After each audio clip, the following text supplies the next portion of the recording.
അസ്സലാമലൈക്കും നമസ്കാരം welcome to Jasna's cooking world. ഇന്നത്തെ റെസിപ്പി ഒരു ഇളനീർ വെച്ചിട്ടുള്ള ഒരു ഐസ്ക്രീമാണ്. നമുക്കത് എങ്ങനെ ഉണ്ടാക്കാൻ നോക്കാം. അതിന് വേണ്ടിയിട്ട് ഞാൻ 2 ഇളനീരാണ് എടുത്തിട്ടുള്ളത്. അതിൽ ഒരു ഇളനീർ അത്യാവശ്യം കട്ടിയുള്ള കാമ്പൊക്കെ ഉള്ളതാണ്, ഒന്ന് നല്ല സോഫ്റ്റ് ആയിട്ടുള്ളതുമാണ് എടുത്തിട്ടുള്ളത്. അതിൽ ഞാൻ 1.5 ഇളനീര് ഞാൻ അരച്ചെടുക്കാനും പിന്നെ ഒരു ഇളനീരിൻ്റെ പകുതി ഞാൻ ചെറുതായിട്ട് കട്ട് ചെയ്തിട്ടും വെച്ചിട്ടുണ്ട്. ഞാൻ ഡ്രീം വിപ്പിൻ്റെ വിപ്പിംഗ് പൗഡറാണ് എടുത്തിട്ടുള്ളത്.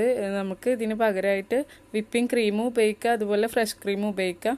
അത് ഉപയോഗിക്കുമ്പോൾ പാൽ ഒഴിച്ചു കൊടുക്കേണ്ട. ഡ്രീം വിപ്പിൻ്റെ പൗഡർ പാക്കറ്റാണ് ഉപയോഗിക്കുന്നത് വെച്ചാൽ 100 ml പാൽ ഉപയോഗിക്കണം.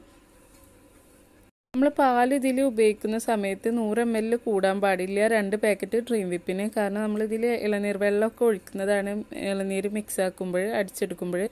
മധുരത്തിന് ആവശ്യമായിട്ട് ഞാൻ 5 ടേബിൾ സ്പൂൺ മിൽക്ക് മെയ്ഡാണ് ഉപയോഗിക്കുന്നത്. പിന്നെ പഞ്ചസാരയുടെ ആവശ്യമില്ല, കാരണം വിപ്പിംഗ് ക്രീമിൻ്റെ പൗഡറിലും അത്യാവശ്യം മധുരമുണ്ട്. വിപ്പിംഗ് ക്രീമോ ഫ്രഷ് ക്രീമോ ഉപയോഗിക്കുകയാണെങ്കിൽ അതിൽ നമുക്ക് പഞ്ചസാര ഉപയോഗിക്കാം. പിന്നെ ഇതിലേക്ക് അണ്ടിപ്പരിപ്പ് റോസ്റ്റ് ആക്കിയിട്ട് ചെറുതാക്കിയിട്ട് കട്ട് ചെയ്തിട്ട് എടുത്തിട്ടുണ്ട്, നമ്മുടെ ഐസ്ക്രീമിൽ ഇട്ട് കൊടുക്കാൻ വേണ്ടിയിട്ട്, ഒരു ക്രഞ്ചി ആയിട്ട് കിട്ടാൻ വേണ്ടിയിട്ട്. പിന്നെ നമുക്ക് ഇളനീർ വെള്ളം വേണം, അതിൻ്റെ അളവ് ഞാൻ ഒഴിക്കുമ്പോൾ പറഞ്ഞു തരാം. അപ്പോൾ നമുക്കിതിലേക്ക് ഇളനീർ വെള്ളം ഒഴിക്കാം. ഇളനീർ വെള്ളം ഞാനൊരു 100 ml ആണ് ഒഴിച്ചു കൊടുത്തിട്ടുള്ളത്. അത് രണ്ടും കൂടെ നമുക്ക് മിക്സിയിൽ ഇട്ടിട്ട് ഒന്ന് നന്നായിട്ട് അങ്ങോട്ട് അരച്ചെടുക്കണം. അപ്പോൾ അത് അരച്ച് കിട്ടിയിട്ടുണ്ട്. ഇത് നമുക്കൊരു ബൗളിലേക്ക് ഒഴിച്ചു വെക്കാം. നമ്മൾ അരച്ച് വെച്ച ഈ ഇളനീർ കൂട്ട് നമുക്കൊന്ന് ഫ്രീസറിൽ വെച്ചൊന്ന് തണുപ്പിച്ചെടുക്കാം, നമ്മൾ ക്രീം ഉണ്ടാക്കുന്ന സമയം കൊണ്ട്. ഞാനൊരു പാത്രത്തിൽ കുറച്ച് വെള്ളം എടുത്തിട്ട് ആദ്യം തന്നെ ഫ്രീസറിൽ വെച്ചിട്ടുണ്ടായിരുന്നു. അത് നന്നായിട്ട് കട്ടായിട്ട് വന്നിട്ടുണ്ട്. ഈ പാത്രത്തിലേക്കാണ് നമ്മൾ വിപ്പിംഗ് ക്രീം ഉണ്ടാക്കാൻ പോകുന്ന പാത്രം ഇറക്കി വെക്കുന്നത്. അപ്പോൾ നമ്മുടെ പാത്രം നന്നായിട്ട് തണുത്തിരിക്കും ചെയ്യും, ക്രീം ഒട്ടും അങ്ങോട്ട് പിരിഞ്ഞു പോകുന്നില്ല. ഇങ്ങനെ ചെയ്താൽ നല്ല സ്റ്റിഫായിട്ട് ഇരിക്കും ചെയ്യും ക്രീം. ഇനി ഇതിലേക്ക് നമുക്ക് ഡ്രീം വിപ്പിൻ്റെ പൗഡർ പാക്കറ്റ് 2 ഇട്ട് കൊടുക്കാം. ഇപ്പോൾ 2 പാക്കറ്റ് ഇട്ട് കൊടുത്തിട്ടുണ്ട്. ഇനി അതിലേക്ക് 100 ml പാൽ ഒഴിച്ചു കൊടുത്താൽ മതി, കാരണം നമ്മൾ ജ്യൂസാക്കി വെച്ചിട്ടുണ്ടല്ലോ ഇളനീരും വെള്ളവും കൂടിയിട്ട്, അതുകൊണ്ട് അധികം ഒഴിച്ചു കൊടുക്കണ്ട. 100 ml പാൽ, അതുപോലെ 5 ടേബിൾ സ്പൂൺ മിൽക്ക് മെയ്ഡും കൂടെ ഒഴിച്ചു കൊടുക്കാം.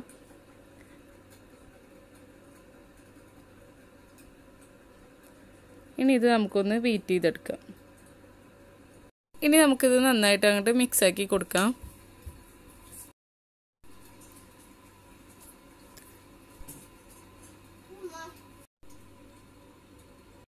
ഇപ്പോൾ ഇത് കറക്റ്റായിട്ട് വന്നിട്ടുണ്ട്. ഒരു 8 മിനിറ്റോളം എടുത്തിട്ടാണ് ഞാനിത് നന്നായിട്ട് കറക്റ്റാക്കി കിട്ടിയിട്ടുള്ളത്.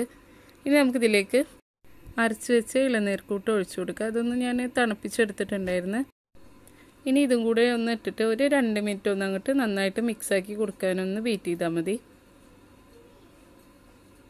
എല്ലാം ഒന്ന് അങ്ങോട്ട് യോജിപ്പിച്ച് കിട്ടിയാൽ മതി. ഇപ്പോൾ ഇത് കറക്റ്റായിട്ട് കിട്ടിയിട്ടുണ്ട്. ഞാനിത് ഓഫ് ചെയ്യുന്നുണ്ട്.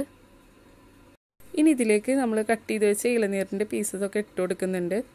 എന്നിട്ട് അത് നന്നായിട്ടൊന്ന് മെല്ലെ ഒന്ന് മിക്സാക്കി കൊടുക്കുക. അധികം ഓവറായിട്ട് മിക്സാക്കരുത്, ഒന്ന് മെല്ലെ അങ്ങനെ മിക്സാക്കിയാൽ മതി. ഇനി അതിലേക്ക് നമ്മൾ കട്ട് ചെയ്ത് റോസ്റ്റാക്കി വെച്ച അണ്ടിപ്പരിപ്പ് ഇട്ട് കൊടുക്കാം. ആദ്യം പകുതി ചേർത്തിട്ട് ഒന്ന് മിക്സാക്കിയ ശേഷം ബാക്കി കൂടെ ചേർക്കാം. ഇനി ഇത് അതുപോലെ തന്നെ ഒന്ന് മെല്ലെ അങ്ങോട്ട് മിക്സാക്കി കൊടുക്കാം. ബാക്കിയുള്ള അണ്ടിപ്പരിപ്പും കൂടെ ഇട്ട് കൊടുക്കാം. ഈ അണ്ടിപ്പരിപ്പ് അതുപോലെ നമ്മുടെ ഇളനീർ കഷ്ണങ്ങളൊക്കെ ഇതിൽ ചേർക്കുമ്പോൾ നല്ല ടേസ്റ്റാണ്. ഇത് കഴിക്കുമ്പോൾ ഇങ്ങനെ ക്രഞ്ചി ആയിട്ട് കടിക്കാനൊക്കെ കിട്ടും. നോർമലി നമ്മൾ പുഡിംഗ് ഉണ്ടാക്കുന്നതിനേക്കാളും ടേസ്റ്റാണ്.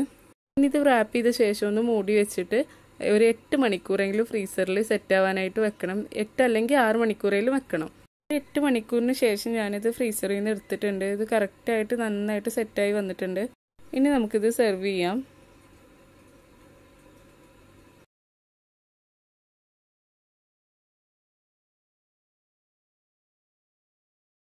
ഇനി ഇതിലേക്ക് ഞാൻ കുറച്ച് ഇളനീരിൻ്റെ പീസസ് നേരത്തെ കട്ട് ചെയ്തത് കുറച്ച് മാറ്റി വെച്ചിട്ടുണ്ടായിരുന്നു, അത് ഇട്ട് കൊടുക്കുന്നുണ്ട്. അതുപോലെ കുറച്ച് നട്ട്സ് കട്ട് ചെയ്തത് ഇട്ട് കൊടുക്കുന്നുണ്ട്. ഇത് 2 ചേർക്കണമെന്നൊന്നുമില്ല, ഞാനൊരു ഭംഗിക്ക് വേണ്ടി ചേർത്ത് കൊടുത്തതാണ്. അങ്ങനെ നമ്മുടെ ടേസ്റ്റി ആയിട്ടുള്ള ടെൻഡർ കോക്കനട്ട് ഐസ്ക്രീം റെഡി ആയിട്ടുണ്ട്.